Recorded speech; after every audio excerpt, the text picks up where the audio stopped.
some disappointing news coming out online, and that is Carlos Alcaraz is out of this year's ATP Finals. And here we go. This is a tweet from Carlos Alcaraz, and obviously he is world number one, so it's very big that he will not be at the ATP Tour Finals. The last time that happened, I believe, was 2008 with Rafael Nadal being world number one and then pulling out of the Tour Finals. And this is what Carlos had to say. After my withdrawal yesterday and having been evaluated by my medical team, Dr. Lopez Martinez and Juan Joe Moreno, unfortunately, this is the result of my injury, an internal oblique muscle tear in the left abdominal wall with an estimated recovery time of 6 weeks. And I mean, in a way, at least it's happening at the end of the season, and I'm hoping that means that he should be okay for the new season ahead, being the Australian Open and hopefully a few events before that as well. But sadly for him, he will miss out on a brilliant opportunity of going to the Tour Finals. I mean, he's never been there before. Previously, he played at the Next Gen Finals, which he won quite convincingly. This would, of course, been him being world number one at a Tour Finals. And I think it's very sad news, to be honest. It reads here, unfortunately, I won't make the ATP Finals or the Davis Cup Finals. It's tough and painful for me to miss these two events, which are so important to me. But all I can do is be positive and focus on my recovery. Thank you for the support. And that ends, a phenomenal season, really, for Carlos Alcaraz. 19 years old, and it was 57 wins on tour, only 13 losses, which was only consisted of 3 straight set losses. So even the ones he was losing, they were very close.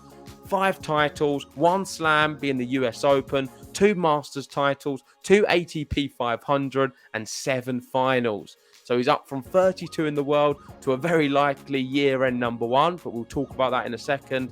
He turned 19, like I said. He's the youngest ever world number one. What a year. So despite him now missing arguably one of the biggest events of the year, he still had a phenomenal one. And I think he can now rest and have some good recovery time and spend some time with his family as well and think, you know what, 2022 was a fantastic year and I'm going to come back stronger in 2023.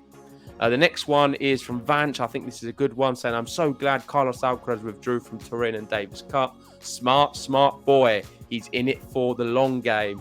And I thought this was worth bringing up because I think it is smart. There would have been some players with all the money at stake this year who would have potentially put their body through these tough, grueling challenge of playing the event when clearly it wouldn't have been the best thing to do. And you never know, even if he was fully medicated, it could have set him back in future years. And that's not what we want to do when someone is only of 19 years old.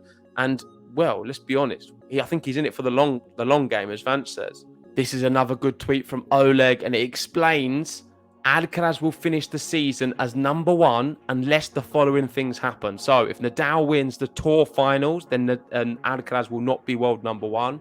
If Nadal reaches the Tour Finals final with a free love round robin record, or if Tsitsipas wins the Tour Finals with a free love round robin record. So any of them scenarios, Alcaraz won't be world number one. If Tsitsipas does get a free love round robin and beats Nadal, free love in the round robin, then Tsitsipas will be number one, Nadal 2, and Alcaraz 3. So it is likely that Alcaraz will stay as number one. However, there still is a possibility for Nadal to finish as the world number one, and the same for Tsitsipas as well. But there we go. Just a quick update from me. Of course, it is very sad. Alcaraz will miss his first Tour Finals, but I'm sure he will be back for many more. Let me know your thoughts in the comments section. And of course, if you haven't already, hit that like button, subscribe if you're new, and we'll see you very soon.